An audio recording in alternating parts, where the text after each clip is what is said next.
नमस्कार साथियों, कैसे हैं आप सब लोग। उम्मीद करता हूं कि अच्छे होंगे और आपकी पढ़ाई बढ़िया चल रही होगी। साथियों, पिछली क्लास में हमने ट्रेड साइकिल व्यापार चक्र के बारे में चर्चा की थी और उसमें हमने आपको एक चीज दोहरी मंदी के बारे में बताया था। तो उसमें हमने दोहरी मंदी के बारे में ये बताया था कि मंदी को दूर करने के लिए सरकार द्वारा विभिन्न प्रयास किए जाते हैं। यदि इन प्रयासों में कोई नीतिगत कमियां रह जाती हैं तो मंदी पुनः आ जाती है। इसे दोहरी मंदी या डबल डिप कहते हैं। अब हम लोग सबसे महत्वपूर्ण चीज मुद्रास्फीति दर की गणना के बारे में बात करेंगे और ये इसका सबसे जटिल पक्ष होता है। तो आइए समझने का प्रयास करते हैं। तो थोड़ा सा आप लोग यहाँ पे कंसंट्रेट होके सुनिएगा ध्यान से लेक्चर को।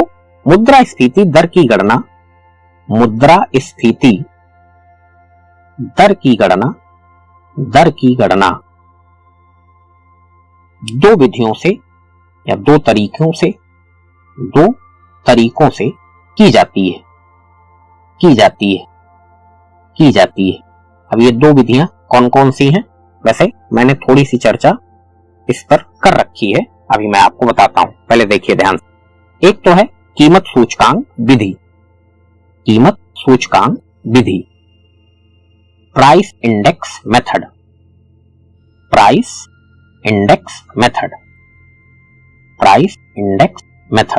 हो सकता है आपको कुछ याद आ रहा हो। दूसरा है आपका जीडीपी डिफ्लेटर। अब पक्का पूरा याद आ गया होगा अगर आपने पुरानी क्लासेस देख रखी हैं। अवस्थितक जीडीपी, ये दोनों चीजें मैंने आपको राष्ट्रीय आय और उत्पाद के दौरान बताया है। जीडीपी डिफ्लेटर मैंने विस्तार से बताया है, तो उसकी चर्चा मैं यहां नहीं करूंगा। यहां पर सिर्फ और सिर्फ प्राइस इंडेक्स मेथड की चर्चा की जाएगी। तो कीमत सूचकांक विधि में तीन प्रकार के सूचकांक हो सकते हैं। एक होता है थोक मूल्य सूचकांक,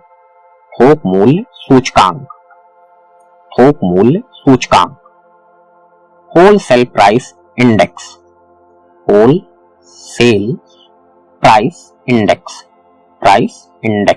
WPI कहा जाता है, याद आ रहा होगा आपको। दूसरी चीज है उपभोक्ता मूल्य सूचकांक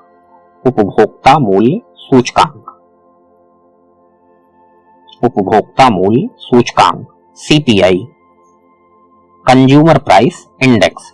और तीसरा है आपका उत्पादक मूल्य सूचकांक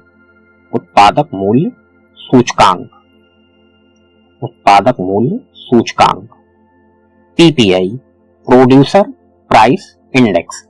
ये भी मैंने आपको बता रखा है वहां पर जब हम रियल जीडीपी, नॉमिनल जीडीपी के बारे में बात कर रहे थे। और साथ ही साथ हमने आपको उसके दौरान स्पेशली बताया है, इसके दौरान जीडीपी डिफ्लेटर के दौरान, याद हो आपको तो है। कीमत सूचकांक विधि से गणना कैसे की जाती है, इसको समझने के लिए कुछ बेसिक बातों को जानना अनिवार्य होता है। टॉपिक क्या चल रहा है हम लोगों का? मुद्रास्फीति दर की गणना। बात क्लियर हुई? टॉपिक क्या चल रहा है हमारा? मुद्रास्फीति दर की गणना करना। मुद्रास्फीति का क्या मतलब है? मुद्रास्फीति का मतलब अब आपको रट गया होगा, वस्तुओं और सेवाओं की कीमतों में वृद्धि। हम कीमतों में वृद्धि प्रतिशत में कैसे होती है, इसकी गणना करना चाह रहे हैं। जैसे हमने आपको बताया है ना कि हमारे लिए मैक्सिमम 6% और मिनिमम 2% इन्फ्लेशन होना चाहिए, तो हम इसकी गणना करना चाह रहे हैं। आप ये देखें कि कीमतों में वृद्धि, तो किसकी कीमतों में वृद्धि? तो आंसर होगा वस्तुओं और सेवाओं की कीमतों में वृद्धि। बात क्लियर हुई? वस्तुओं और सेवाओं की कीमतों में वृद्धि। अब अगला प्रश्न ये है, तो कौन सी कीमतें हमको लेनी है? भाई कीमतों में वृद्धि देखनी है तो कौन सी कीमतें? तो इसका आंसर है थोक मूल्य हो सकता है या उपभोक्ता मूल्य हो सकता है। और तीसरा क्या हो सकता है? उत्पादक मूल्य। थोक मूल्य, होलसेल प्राइस, और दूसरा है कंज्यूमर प्राइस, तीसरा है आपका प्रोड्यूसर प्राइस। तो इस प्रकार के तीन मूल्य हो सकते हैं साथियों। एक वो मूल्य जिस पर वस्तु को बनाया गया हो, दूसरा क्या हो सकता है? जिस पर थोक विक्रेता बेच रहा हो, और तीसरा जिस मूल्य पर उपभोक्ता उसे खरीद रहा है। तो ये तीन प्रकार के मूल्य होते हैं। बात क्लियर हुई? तीनों मूल्यों में जो हम कैलकुलेशन करेंगे, मैं तीनों की फिलहाल बेसिक बात बताऊंगा। मैं तीनों की कौन सी बात बताऊंगा? बेसिक बात बताऊंगा, जो तीनों में कॉमन रहेगी। फिर अलग अलग पढ़ेंगे। मूल्य कोई भी हो साथियों, तीनों मूल्यों के आधार पर एक इंडेक्स तैयार किया जाता है। इंडेक्स को हिंदी में सूचकांक कहते हैं। इंडेक्स तैयार करते हैं, इसे हमने बताया आपको कि हिंदी में सूचकांक कहते हैं। अब आप पूछ रहे होंगे कि ये इंडेक्स क्या होता है। देखिए, मुद्रास्फीति दर की गणना करनी है। दर काहे में निकालते हो आप लोग? प्रतिशत में निकालते हो। दर प्रतिशत में होती है, और प्रतिशत में निकालने के लिए हमारे पास कोई ना कोई क्या चाहिए होता है? बेस चाहिए होता है, आधार चाहिए होता है। जैसे मेरे 10th में 539 नंबर आए थे, हकीकत में आए थे, और मैं आपसे कहूं कि बताइए मेरा कितना प्रतिशत रिजल्ट था? मेरा प्रतिशत रिजल्ट बता दीजिए आप लोग। तो आप कहेंगे सर ऐसे कैसे बता सकता है कोई? पहले ये तो बताइए कि 539 नंबर कितने में से आए थे। जब तक मैं ये नहीं बताऊंगा आप प्रतिशत नहीं निकाल पाएंगे। मैंने बताया कि 600 में से मेरे 539 आए। 600 में से मेरे कितने आए? 539 नंबर आए थे। तो आप तुरंत बता लेंगे अगर आपको प्रतिशत निकालना आता होगा तो। अब क्लियर हुई है? अब आता ही नहीं है तो फिर भाई अलग ही बात है। इसी प्रकार यहां पर अगर हमें मुद्रास्फीति दर की गणना करनी है प्रतिशत में हमको आंसर लाना है, तो उसके लिए हमें क्या चाहिए होगा? एक बेस ईयर चाहिए होगा, एक आधार वर्ष चाहिए होगा। अब ये बेस ईयर हमने आपको बता रखा है, ठीक है? बेस ईयर का निर्धारण कैसे किया जाता है और बेस ईयर को बदलने में बवाल भी क्या क्या होता है, ये सब हमने आपको विस्तार से पिछली क्लासेस में बता रखा है। तो फिलहाल हमने आपसे कहा कि कैलकुलेशन करने के लिए हमें एक आधार वर्ष की जरूरत होगी। रियल जीडीपी के दौरान हमने आपको ये बताया था। फिलहाल एक बार फिर से मैं बता देता हूं आपको कि बेस ईयर क्या होता है। बेस ईयर एक ऐसा वर्ष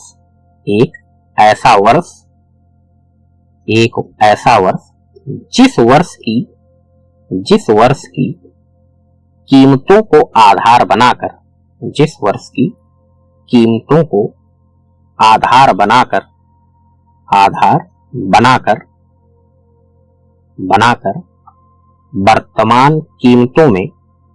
वर्तमान कीमतों में वृद्धि की गणना की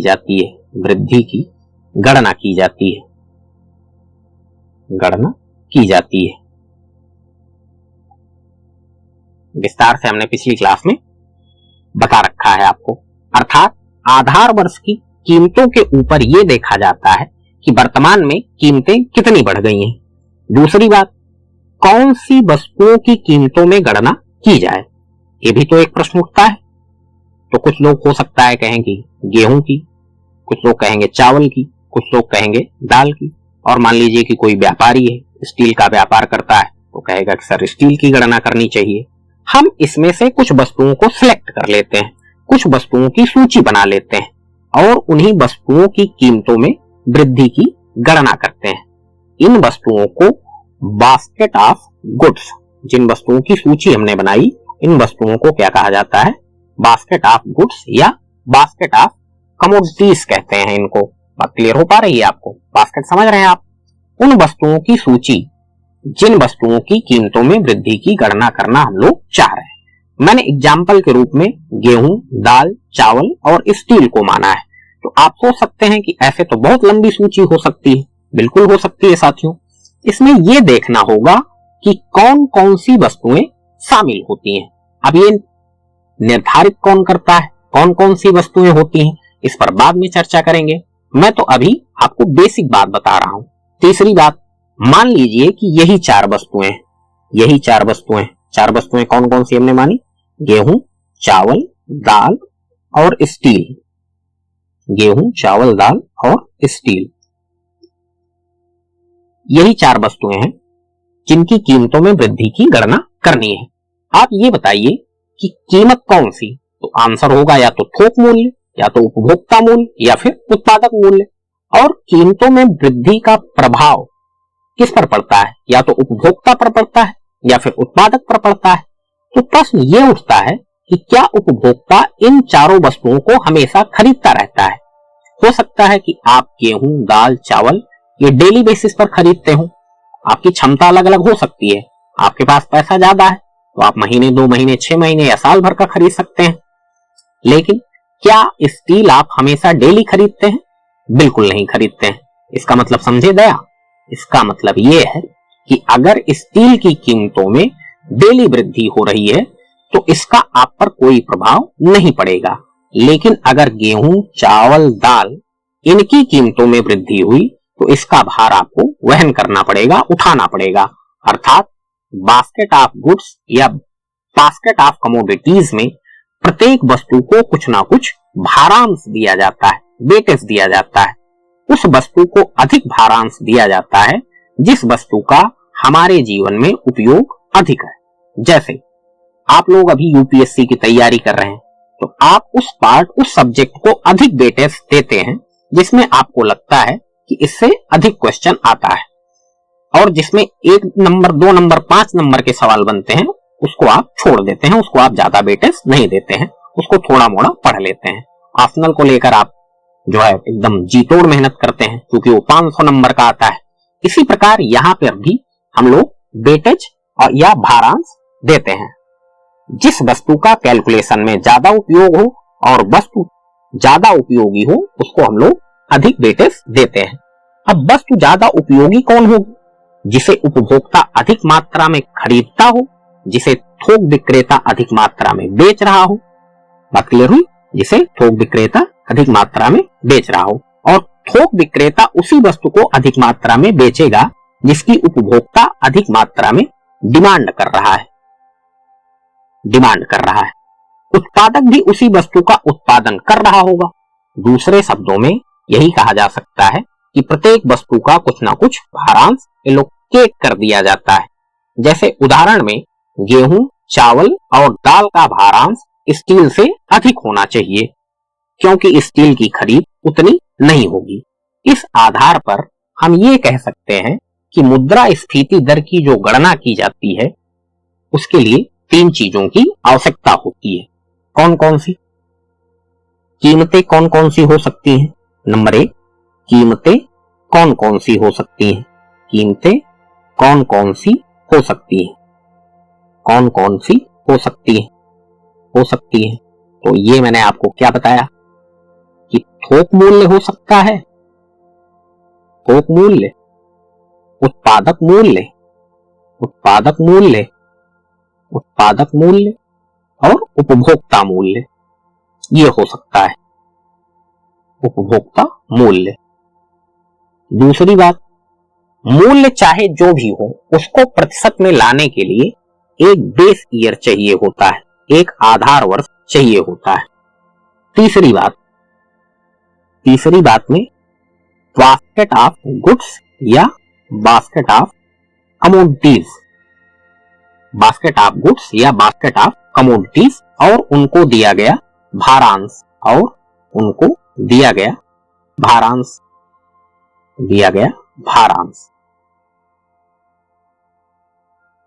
अब हम चाहे WPI पढ़ें तो उसका भी एक आधार वर्ष होगा, CPI पढ़ें तो उसका भी एक आधार वर्ष होगा।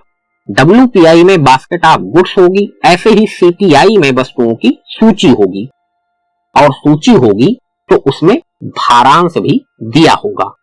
अब अगर मैं आपसे पूछूं कि WPI और CPI में अंतर क्या है तो आप बिना पढ़े ही बता सकते हैं क्योंकि मैंने अभी पढ़ाया नहीं। आप ये बता सकते हैं कि सर दोनों का बेस ईयर अलग अलग होगा।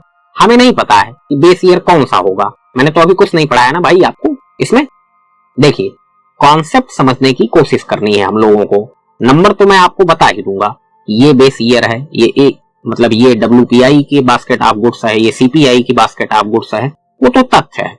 कॉन्सेप्ट ज्यादा महत्वपूर्ण होता है क्योंकि कॉन्सेप्ट के बारे में कहा गया है, a wrong concept misleads the understanding।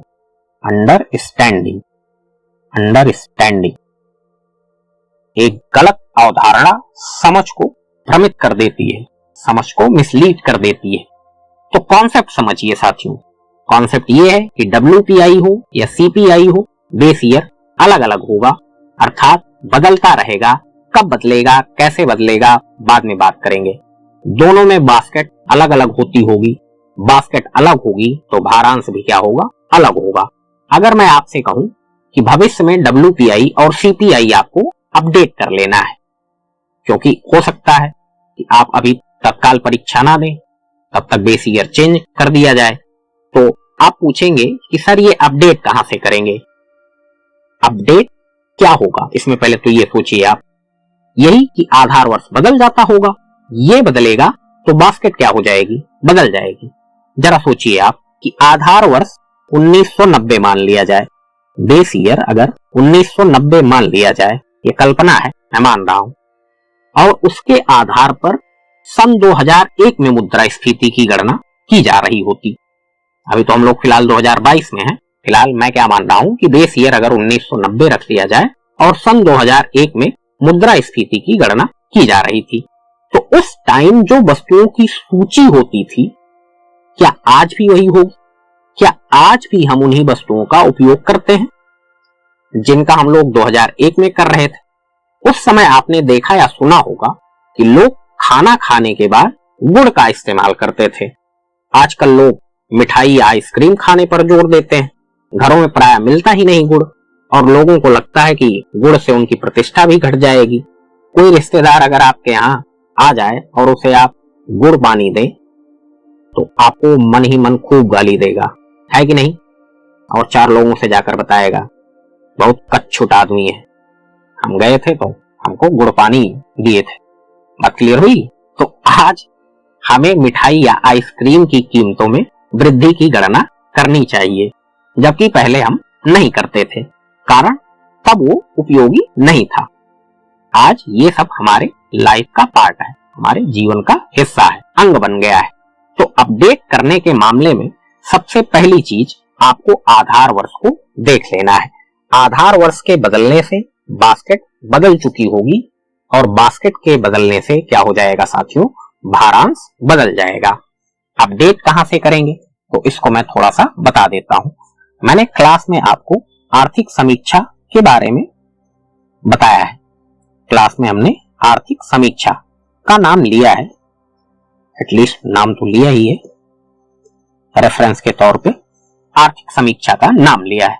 उसके बारे में मैं आज आपको थोड़ा सा और बता देता हूं, बाकी चीजें तो फिर बजट के दौरान हम लोग जाने। देखिए समीक्षा क्या होती है। समीक्षा उस वस्तु की जाती है, उस वस्तु की जाती है, उस वस्तु की जाती है, उस वस्तु की जाती है, की जाती है जो काम हो चुका होता है, जो काम हो चुका होता है, जो काम हो चुका होता है, हो चुका होता है। तो ऐसे ही आर्थिक समीक्षा उस वित्तीय वर्ष की जाती है जो बीत चुका है या बीतने वाला होता है। सोचेंगे कि ये क्या मामला है, बीत चुका है या बीतने वाला होता है, तो ये तो कॉमन सेंस है भाई। जैसे अभी क्या है कि वित्तीय वर्ष हमारा कौन सा चल रहा है, वित्तीय वर्ष 2022-23 चल रहा है हमारा, 2022-23। 2021-22-31 मार्च को समाप्त हो चुका है। बजट जो होता है फिलहाल आजकल वो 1 फरवरी को पेश किया जा रहा है। बजट अब कब पेश किया जा रहा है, 1 फरवरी को पेश किया जा रहा है। सरकार का मानना था कि ये गुलामी की परंपरा है और भी कई सारे कारण थे, तो इसलिए उसने बजट की डेट चेंज कर दी, और पहले शाम 5 बजे पेश किया जाता था उसके कुछ दिन पहले, तो उसको भी बदल के अब 11 बजे ही पेश किया जाता है। फिलहाल ये सब मैं बजट के दौरान आपको फिर से बताऊंगा और डिटेल में बताऊंगा। अभी मैं आपको यहाँ पर समझाने की कोशिश कर रहा हूँ, थोड़ा सा लिंक कर रहा हूँ। तो 1 फरवरी को जो है हमारा बजट पेश किया जाता है। इससे ठीक पहले अर्थात 31 जनवरी को आर्थिक समीक्षा सामान्यतः वित्त मंत्री के द्वारा पेश की जाती है संसद में। तो यही बात मैंने आपको बताई कि उस वस्तु की जाती है जो काम हो चुका होता है। तो ऐसे ही आर्थिक समीक्षा उस वित्तीय वर्ष की जाती है जो बीत चुका होता है या बीतने वाला होता है। अब आप सोचिए कि 1 फरवरी को जो है वो बजट पेश करना है, तो 31 जनवरी को आर्थिक समीक्षा आ रही है, जबकि वित्तीय वर्ष हमारा कब से कब चलता है वो तो आपको बताने की आवश्यकता है नहीं, 1 अप्रैल से 31 मार्च तक। ठीक, तो मतलब वित्तीय वर्ष बीतने वाला होता है या बीत चुका होता है, इसीलिए मैंने ऐसे शब्दों का इस्तेमाल किया। फिलहाल मैंने आपसे कहा कि इससे ठीक पहले अर्थात 31 जनवरी को आर्थिक समीक्षा प्रस्तुत की जाती है सामान्यतः संसद में वित्त मंत्री द्वारा, और इस बात की समीक्षा की जाती है कि अर्थव्यवस्था ने कैसा प्रदर्शन किया है। इसे मुख्य आर्थिक सलाहकार के मार्गदर्शन में आर्थिक मामलों के विभाग द्वारा तैयार किया जाता है। और एक बात आपको फैक्ट्स बता देते हैं, 1964 तक ध्यान देना है आपको, 1964 तक इसे बजट के साथ ही पेश किया जाता था। इसे बजट के साथ ही पेश किया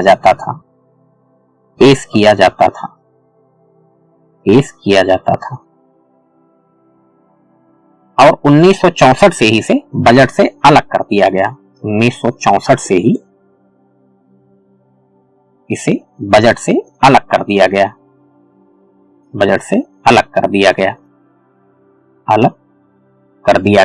ठीक है ना।